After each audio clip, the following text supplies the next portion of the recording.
Hello everyone, welcome to today's webinar with ATG.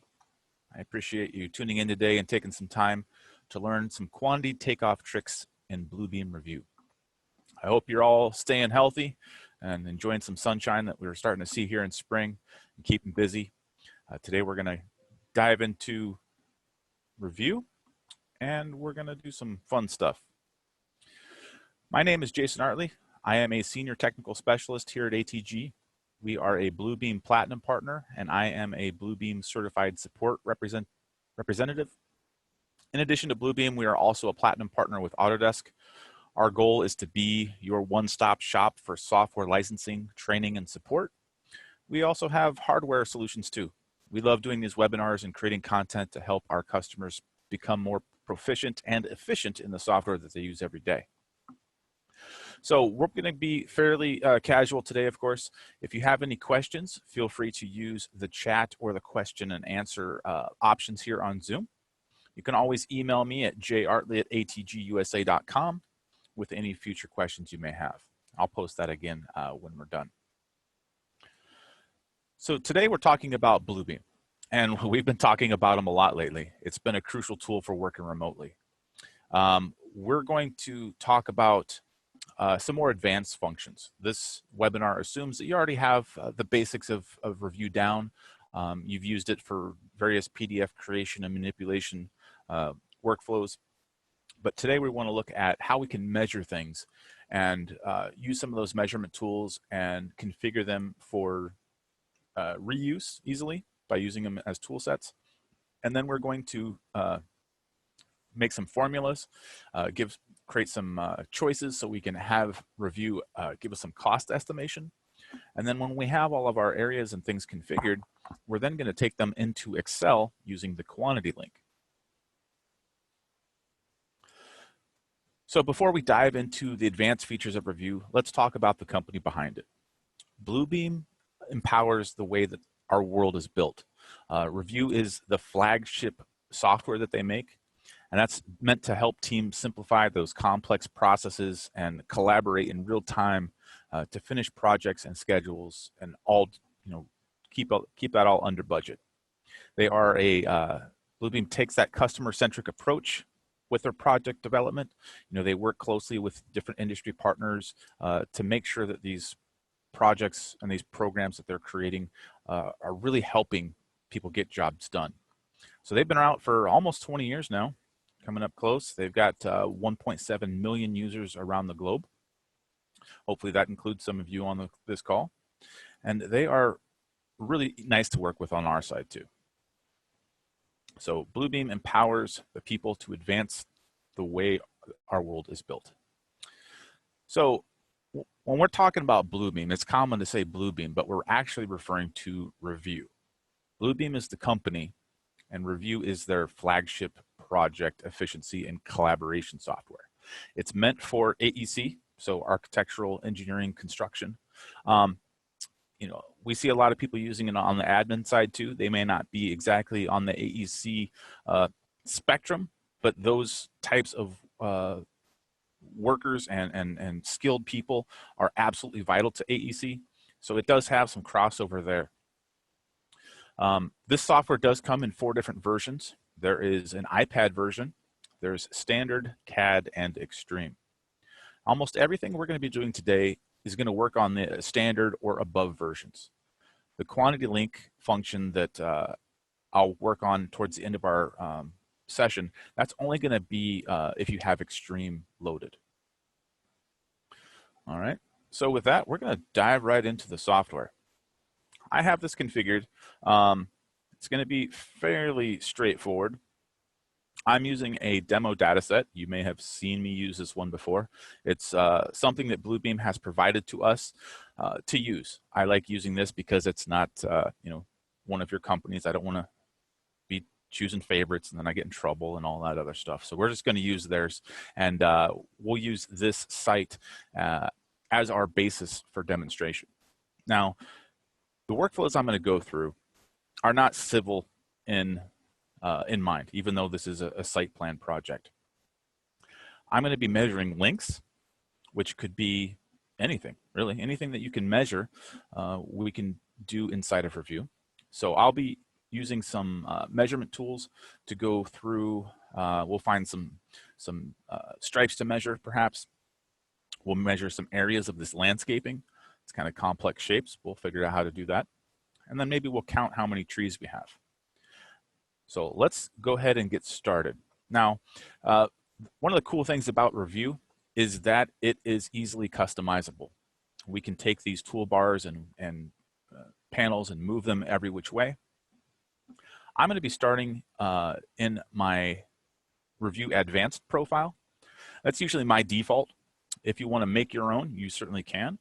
Or if you want to choose one of these other ones and configure it to your liking, you can as well. So I'm in the Revu Advanced profile, and it's fairly default. I haven't changed a whole lot on here except for some of the tool sets. But we're going to be making a whole new tool set in this webinar anyway. All right. So regardless of what profile you're in, the tools are easily going to be accessible on this top menu bar. If you like having your measurement tools here on the toolbar and using those, go for it. I'm still kind of stuck with using them from the pull-down menu. I find that to be most efficient for me. Now, if you're real good, and I've seen some people do these, you've got all these 3 key type-in commands that you can do as well. That works for most of the things inside of Revu with these markup tools. There are L and A and R and E, all these ones that you see here on the side. Those are different keyboard shortcuts that you can do for various commands, and that's no different with our measurement tools. So again, these measurement tools are what we're focusing on today. Let's do some stuff with them. Now, the key part to doing any sort of measurement in PDF is that this is digital, right? How do I know what scale my drawing is? And that's always the hard part. We're lucky on this drawing that it tells us that our scale is 1 inch equals 40 feet. Now, if I had a known dimension, let's say like this 276 foot, 10.5 inch dimension here, I could calibrate Bluebeam Revu to know what that means. So let's go ahead and start our measuring. And when we do any sort of measuring, the first tool that we use should ask us to calibrate. Now, since I didn't close Bluebeam down before I started my drawing, I'm going to go recalibrate that for you. So on the measure, on the tools pull down, where we have measure, we have the option to calibrate. And it's going to say select 2 points of a known dimension to calibrate measure tools. And I can hit OK, and I can choose 2 points. Now I could go over here and choose this 276 foot one, but instead I'm just going to go and pick a parking stall. These are pretty standard at 18 feet. So I can take this and I can either do a custom one and tell it that, you know, whatever that measurement is supposed to equal 18 feet, or I can choose the radio button for preset and just swap this over to 1 inch equals 40 feet, which matches what this drawing says. So if that's the case and I apply that scale, when I go use that measuring tool for length, this should measure 18 feet, and it does. All right, so we'll leave that magenta one off for now, but our drawing, our PDF is now calibrated. If I come down to the lower right-hand corner, I can see that 1 inch equals 40 feet, and that does in fact match this. Now, this works really well on drawings that have a scale bar. So most drawings should have a scale bar on there that has your little kind of checkerboard pattern. You can easily click on those and input your scale that way. Now, one thing of note, when I was measuring that, and you're going to see me do this quite a lot, when I'm measuring things, and I'll go back to my length here, you'll notice that my cursor actually has a box on it, and it is kind of acting like those grips inside of CAD software. And that is only enabled if you allow Bluebeam to do that. So let me, for those folks that are playing along at home, let me show you how I've enabled that first. On the view pull down towards the bottom, there's an option here to snap to content. If you snap to content or snap to markup, you can toggle those both on. This is going to allow the cursor to snap to those things. It's going to make the measurement process really easy. If you don't have those toggled on, you'll want to make sure that those are set. That's going to make measuring easier. So let's go measure some more things. So as I mentioned, all of these tools that we're going to use are configurable. And let me show you what I mean by that. Let's go take this length one that we've done before, and let's measure a parking stall. Pretty normal thing to measure on a set of plans, right? So we get this sort of big magenta thing. It's too large. It looks a little funky. Let's make this nicer looking. So we have options using sort of a contextual bar that pulls up here where I can configure it. But I personally like using the properties option. If I click on the gear icon for properties, now I have more information about this particular dimension, and I can configure this to match how I like it. So let's go, no offense, magenta, but I'm in the mood for like a dark cyan type today. So let's change some of these things. I can configure the dimension style. If I want to have different arrows, I can configure all these things.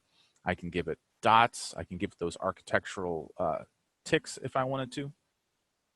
But I'll just stick with basic dimensions there. And I'll change my fill color to also dark cyan. And let's go down and check our font height. That's probably a little large. Let's knock that down a little bit.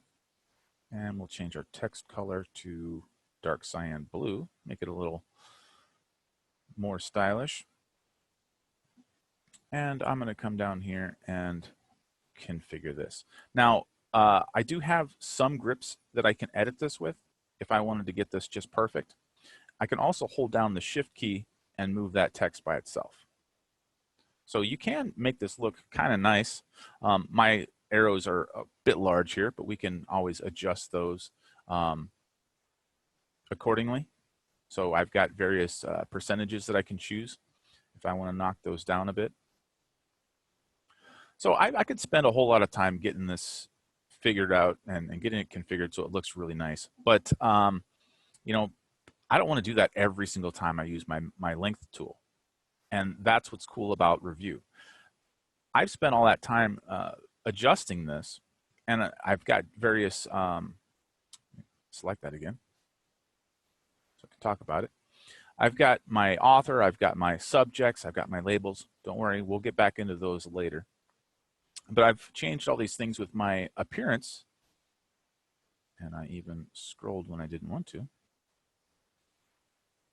And what I can do with this now is go ahead and save this setting.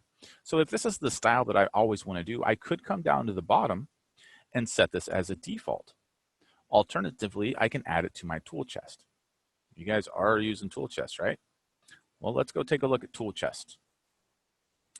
So these tool chests, each profile inside of Revu is going to have its own collection. So I've got recent tools, I've got my tools, I've got all these ones that are built in here. For today's webinar, let's go and build in our new tool set just for working on measurements. So I'm going to come over here to Manage Tool Sets. So I'm at the top of the tool chest panel. I'm going to use the pull down, and I can toggle these on and off. Maybe I don't want my demo tools. I don't want to see all these right now. I only want my tools, recent tools, and then I'm going to go Manage Tool Sets. I'm going to make a new one. So here are the list. Here is the list of all of my tool sets.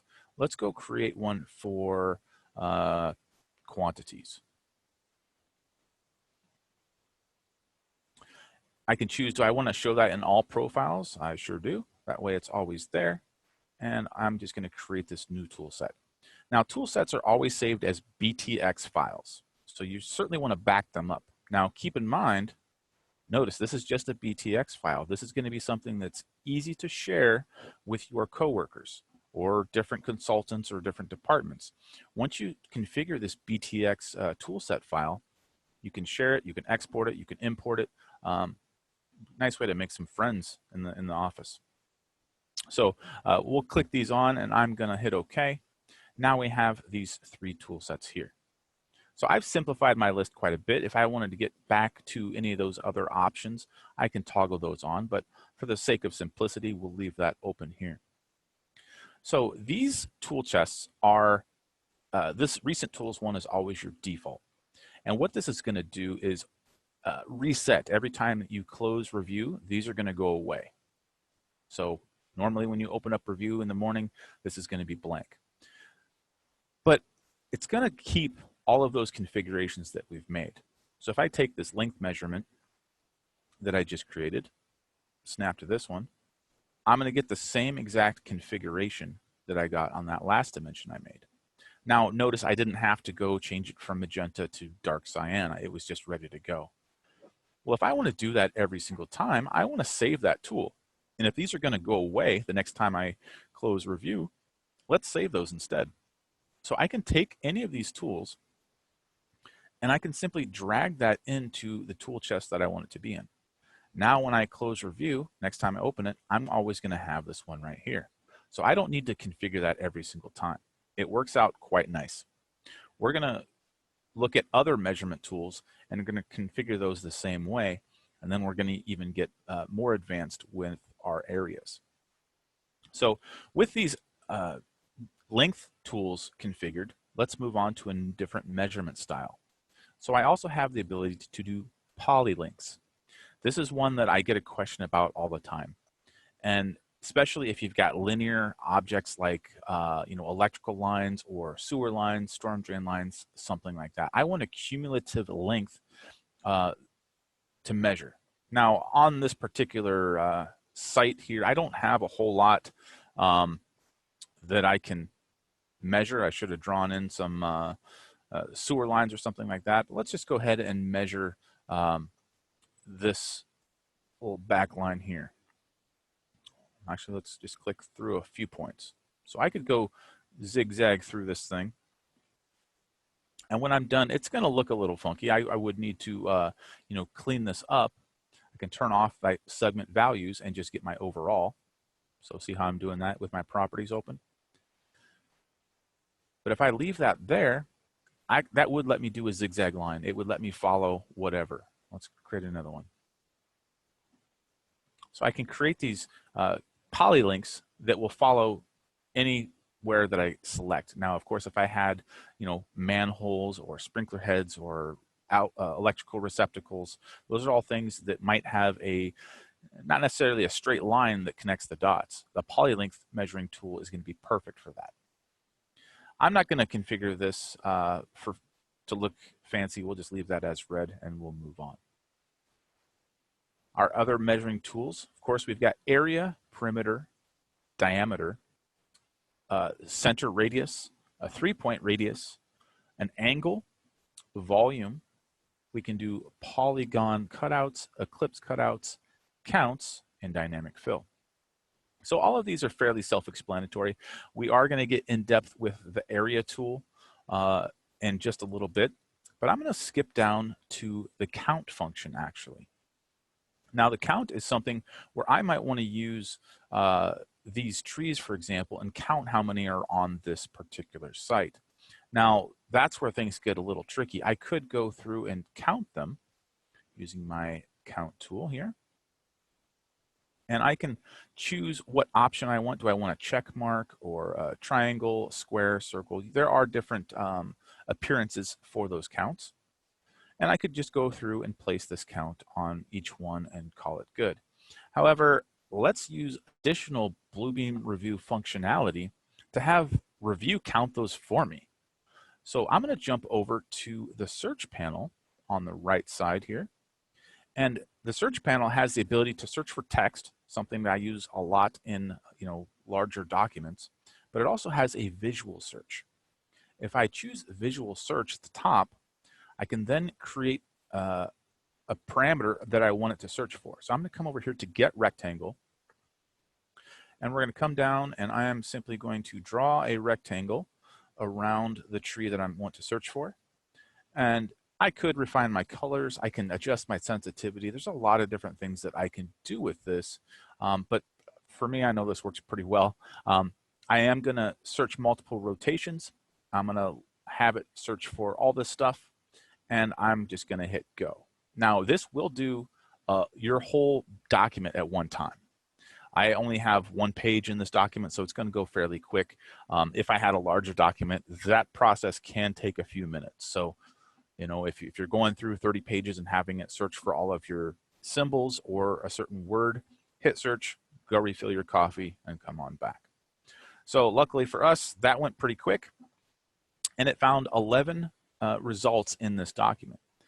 From here, I can go and scroll down and see all of the ones that it found, but I can also select them all. And once they're all selected, I have the ability to apply a count measurement. So let's go apply that count measurement there.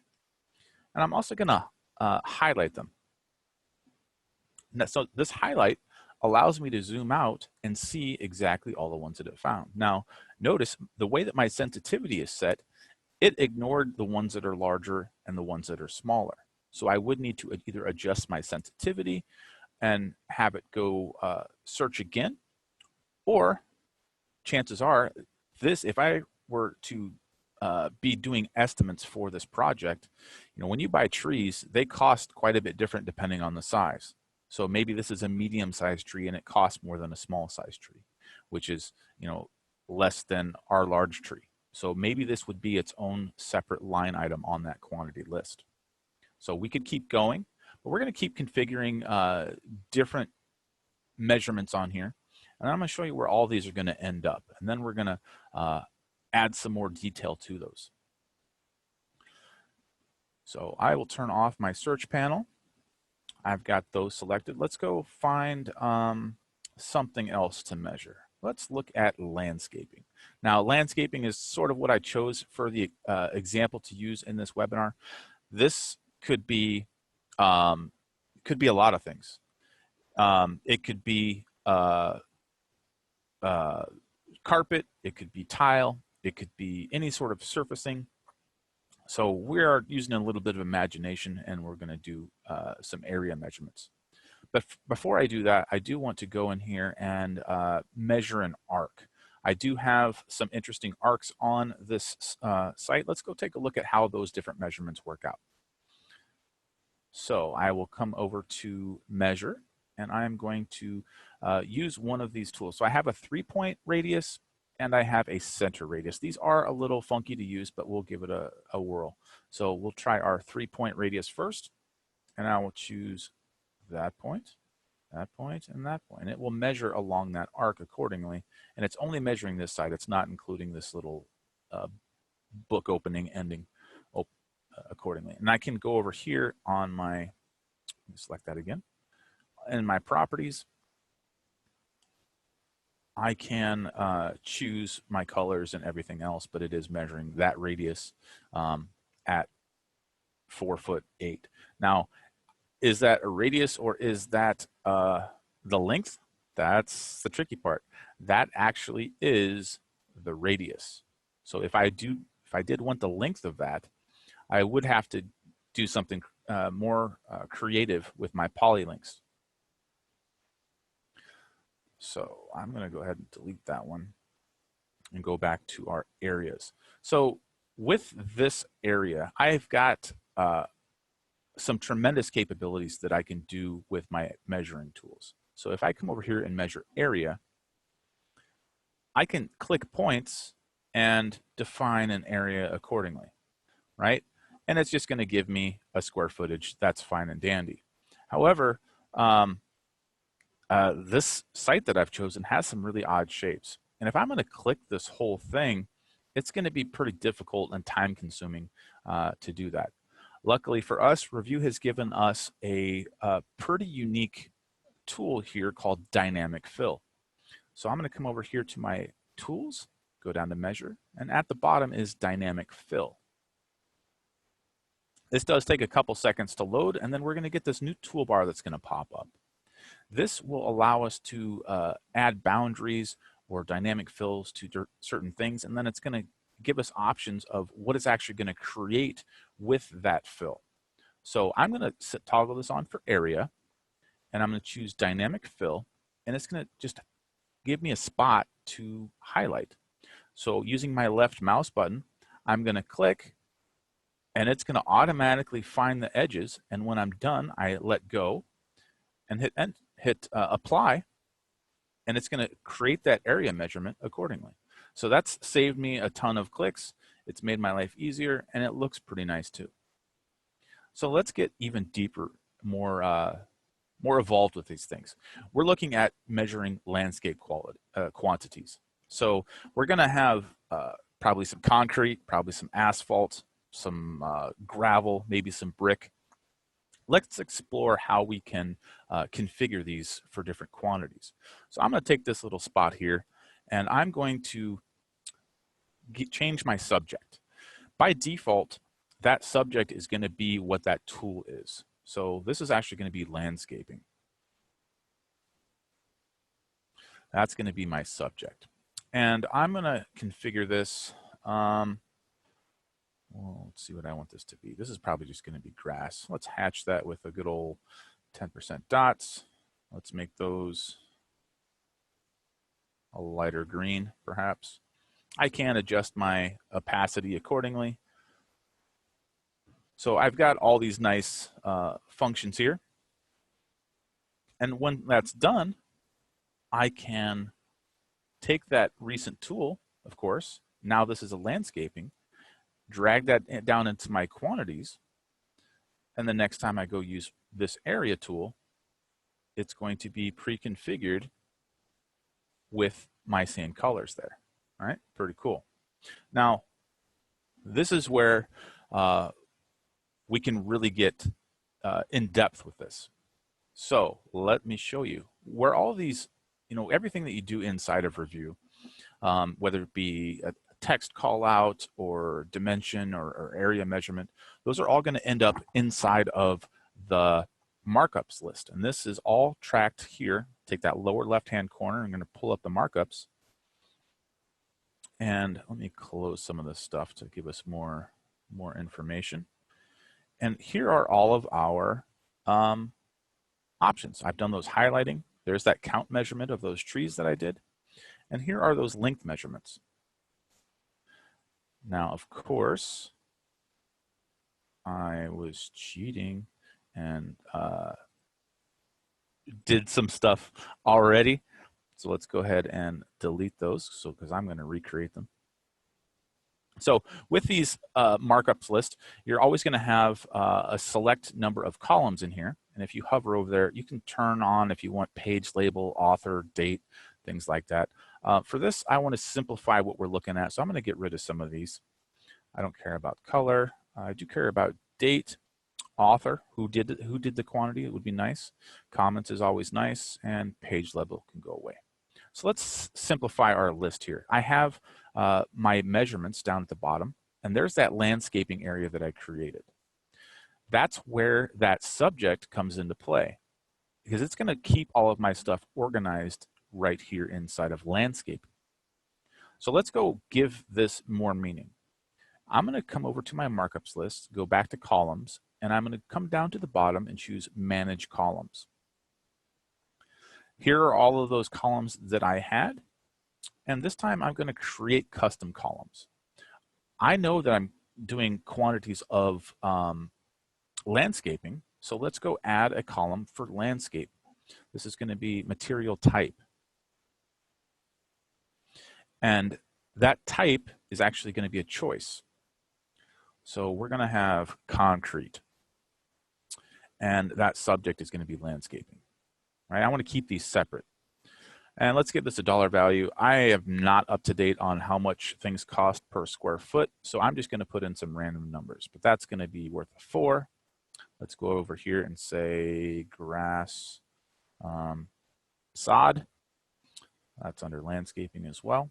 Once you enter in something as a subject, you will have that ability to pull it down. So it's not going to, it will allow you to, or prevent you from misspelling it all the time.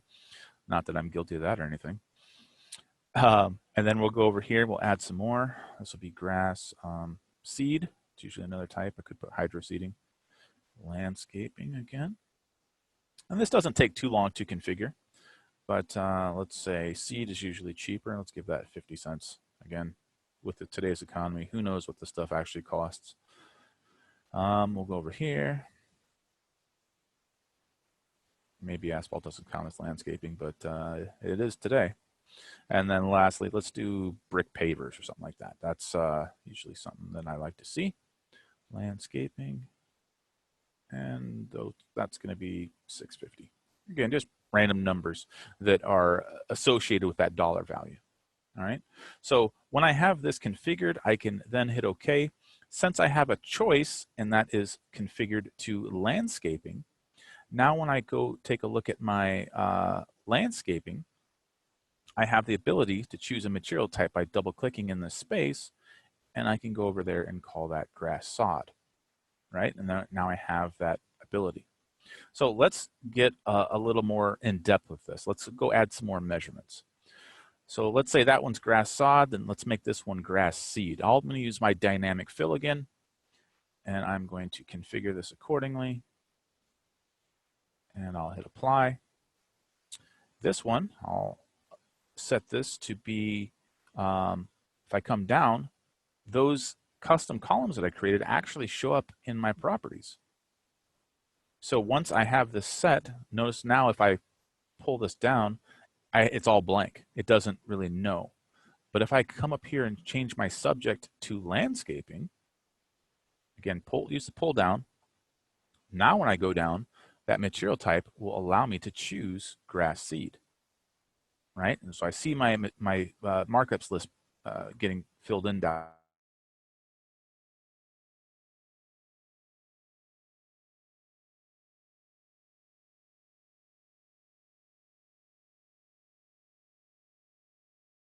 That green, lighter green, drop our opacity down. You know, we can fix our labels accordingly. But there's our sod style. And of course, that's going to show up in our tool set. There's our landscaping. I can pull that down and now save that one. So I have one for grass seed and one for grass sod. I can rename those, of course. And let's go do some more. This guy right here, this fountain, this is probably going to be a brick option. So we'll fill this in with pavers. And sometimes, depending on the sensitivity, it will grab internal circles, and that's okay for this. It does take a little bit of getting used to. I'll even have some bricks here. Let's make those kind of brown. I can choose my scales. I mean, I really can do some nice stuff with this. But we'll leave it as that for now. We won't get too fancy with it. And I will close that one.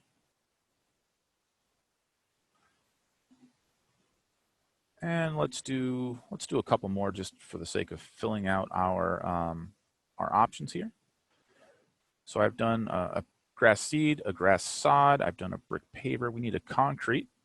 So let's go grab some of these islands over here. I'll use my dynamic fill. Again, this time I'm going to use my hotkey, which is J for dynamic fill. And I will grab this island here. And grab that one there. I'm going to combine these two. And I'm going to hit apply. And it did both of those at the same time. So I can go over here and choose my properties, of course. That's going to be, change my subject to landscaping. That's what's going to give me that option down here to set my material type, concrete. And I'll do the same thing with this one here. I could, of course, if I'm careful, I can select the one I actually want. There we go, landscaping. And I can set this down here to concrete. Now, I'm not going to stylize that one. You've already seen how that works. One note while I'm in here, when you set this up, dealing with this text label that pops up is kind of tricky. I'm kind of used to looking for grips. If you hold down Shift, then you can actually move that text. So just sort of a little bonus tip there to clean up your markup drawing a little bit. If you hold down Shift, click on the text, then you can move it. So now we've got some different options. Let's do one more. Let's do asphalt. I don't want to try it. I think it will do this whole parking lot, but we're just going to fill in an asphalt pad in here just to have that variety.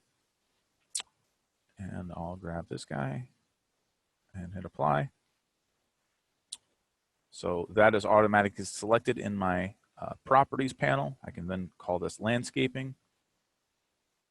Select from my pull down, go adjust my material type to asphalt.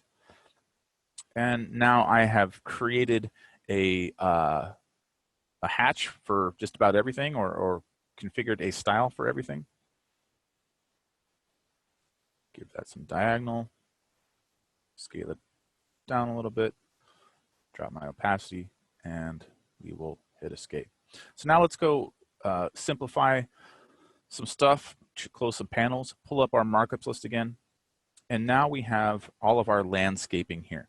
So this landscaping is now giving us those area measurements that we had created, and since they're all in that subject of landscaping, they all have that material type, and I can easily click on any of these and change them to something else. Notice when I select it, it does check or highlight what's going on inside the drawing, so I can see those. But let's dive a little deeper. What we do about those linear objects? So we have those length measurements. Same thing here. I can pull this down. Let's take a little bit of zooming. I'm using my smaller monitor for this particular exercise. Let's go look at the properties of that one.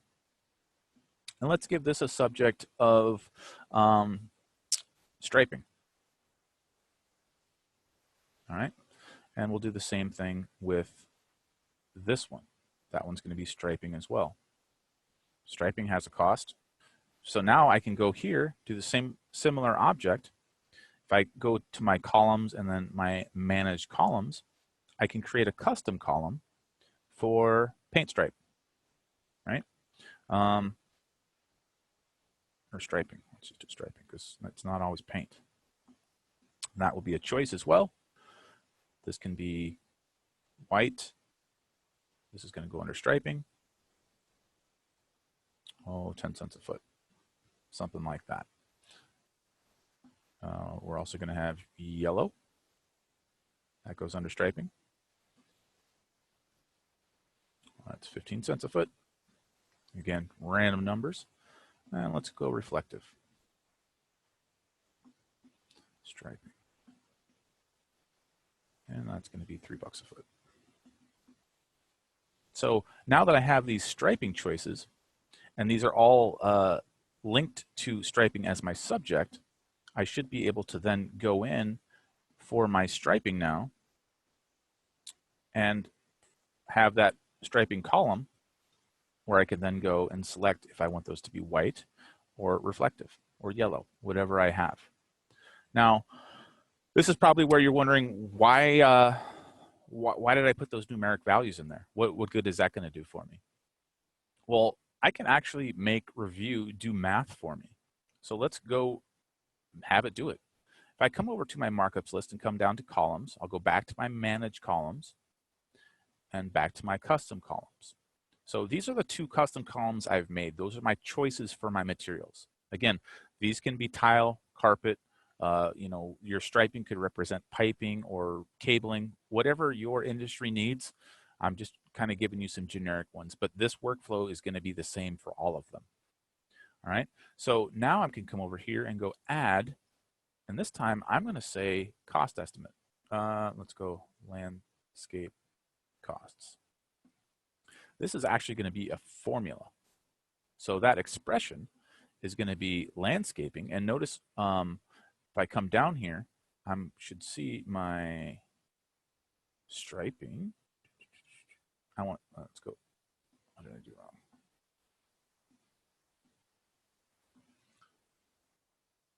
Let's try it again. Well, we're gonna, in order to have area, oh, I know why I did. Times material type. That's what I was looking for. I thought I had typed it in landscaping. So material type is that column that has that value, right? So that material type times that area is what I'm looking for. This is actually going to be currency, and 2 decimal places is fine. Right? I can even choose if I want a euro symbol. All right, so I'll hit OK, and I will create another one for striping costs. And that one is actually a formula as well, but that is length, the asterisk for times, striping. And that one is also going to be a currency. And I'll hit OK. And I'll hit OK. Now we're going to see 2 new columns pop up. And if I scroll down, shrink those over and make these up. Now I have pricing. So that's Bluebeam. All it's doing is taking that material, multiplying it by that square footage, and giving me a cost. And then what's nice is that it gives me a cumulative of my everything that's in that subject at the same time. So now I have these values. If I go down to striping, I'm going to see the same thing. Now, that's pretty cheap, but I only did those 2 18-foot stripes. So this whole thing can be configured. If I wanted to do something like concrete volume or volumes, I can measure volumes with this. I could also do things like those formulas and just have it multiply to get a depth that way. I can always go in there and edit those columns. Let's say, you know, the price of concrete goes up. All I got to do is go find my material type, modify them, and now take my concrete. Now it's no longer $4, it's now $4.75. No big deal. It's going to go ahead and update everything on there accordingly. All right. So that's pretty darn handy. But how do we take that a step further? And that is to use the quantity link inside of Bluebeam Extreme, or Revu Extreme.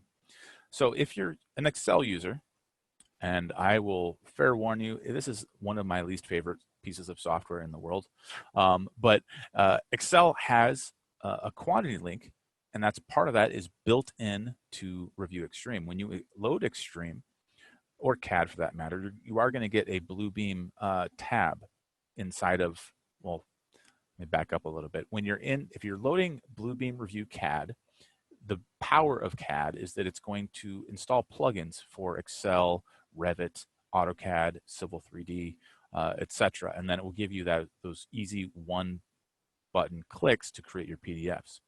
But when you have Extreme, it's going to load an additional function, and that is called the quantity link. And I'm going to access this by right-clicking. When I right-click on an empty cell, I have the option to create a quantity link. Now, there are all sorts of preferences I can configure, but we're just going to go through a couple of these. So I'm going to go create that quantity link. Actually, before I do that, I need to save this thing. So let's always save our work, right? Let's come back over here. We'll go over to quantity link and create.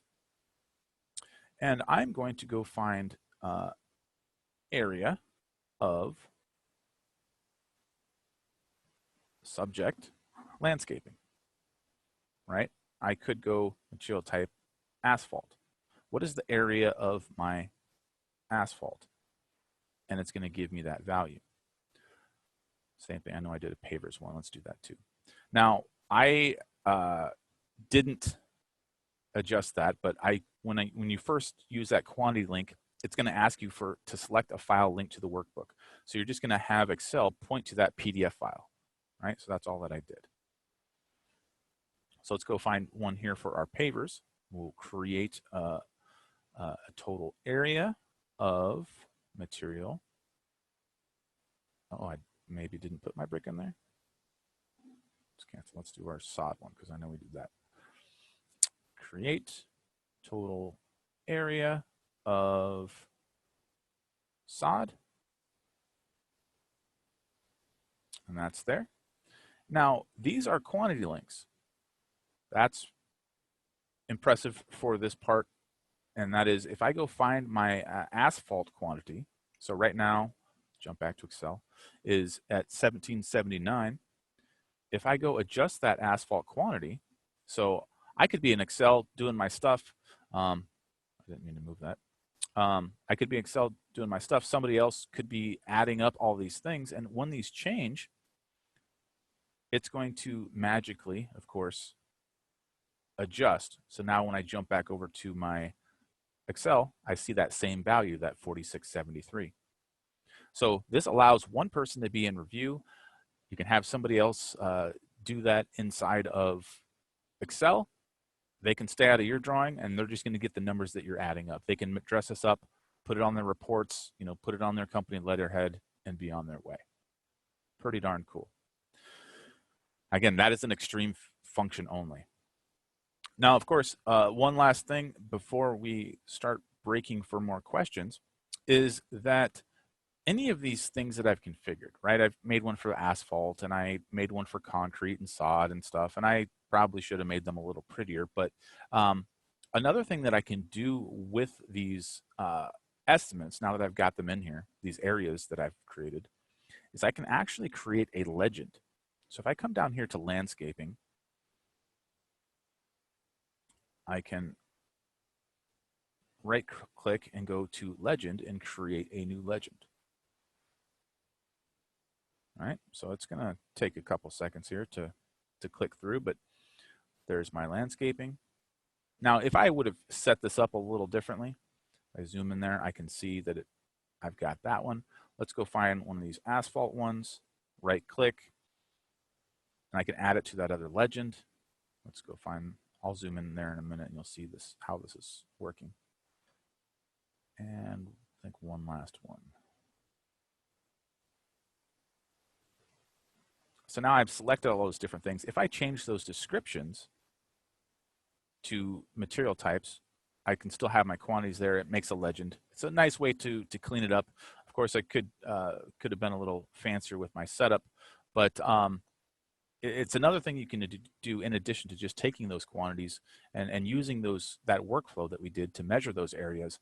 Not only are we measuring those areas, but we're actually creating a report in Excel, and we are also going through and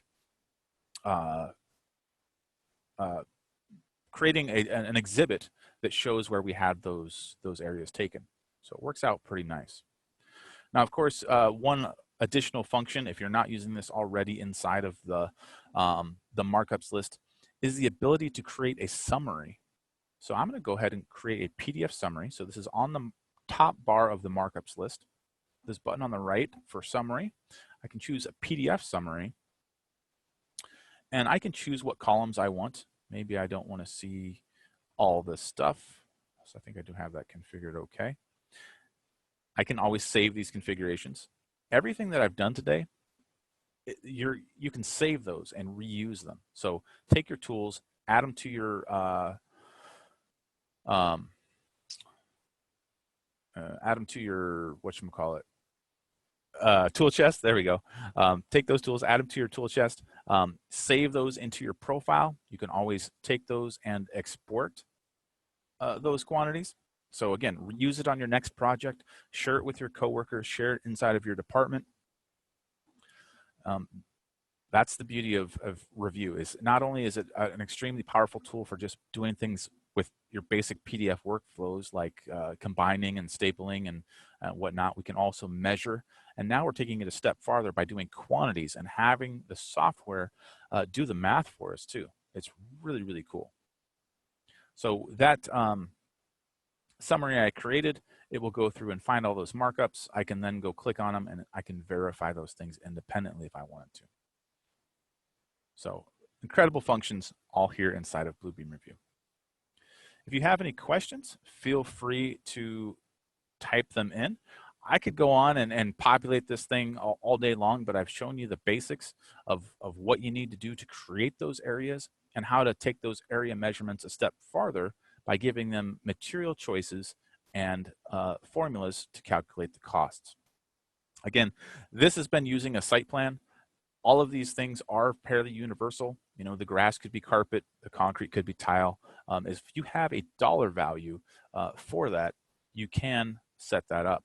Now, I want to show you one more thing before I wrap up with the Bluebeam portion. Is inside of that column here, let me go back to my managed columns and those custom columns. I also have the ability, so I did that formula there. If I go create another formula, so I do want a formula. This will just be asphalt depth, right? Here I can actually, I would probably take it back. I need to make another column for depth. That way I could assign asphalt 4-inch, 6-inch, 2-inch, you know, depending on my depth. And then I would be able to choose my area times my depth, which I haven't really given it yet. Take that and then divide that by 27. And then I have my cubic yards. So I can do all sorts of weird expressions with these. If you've done expressions in Excel, a lot of those same keys work as far as division and multiplication and adding. You can do all this stuff in here.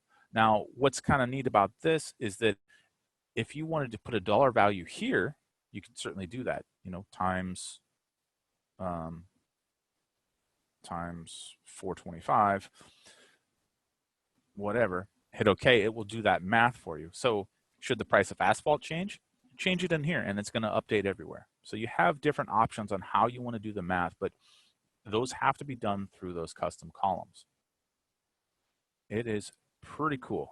This has been a pretty advanced topic when it comes to Bluebeam Revu, but you know, we like doing this type of thing. Hopefully you've seen our other webinars on some of the more basic functionality. I'm actually going to show you a bonus tip in Revu, and let's hop back over to Revu. And inside of Revu, there's actually a web tab right there built in. So I'm going to go to our atgusa.com, or actually I'll go to youtube.com/atgusa. And we have a whole channel dedicated to the things that we like showing off. So here's some of our webinars from last week. Here's a tech tip that I did a couple of days ago. And we're going to have a whole bunch of things. This webinar will end up on this channel. Feel free to check it out. You know, if you've got the time, especially now with things that are going on, go learn some stuff. It's going to be awesome. So we've got tons of great content. Check it out. With that, I want to thank you all for your time and attention. Stay healthy out there, folks, and we'll see you in our next webinar. Thanks so much for attending.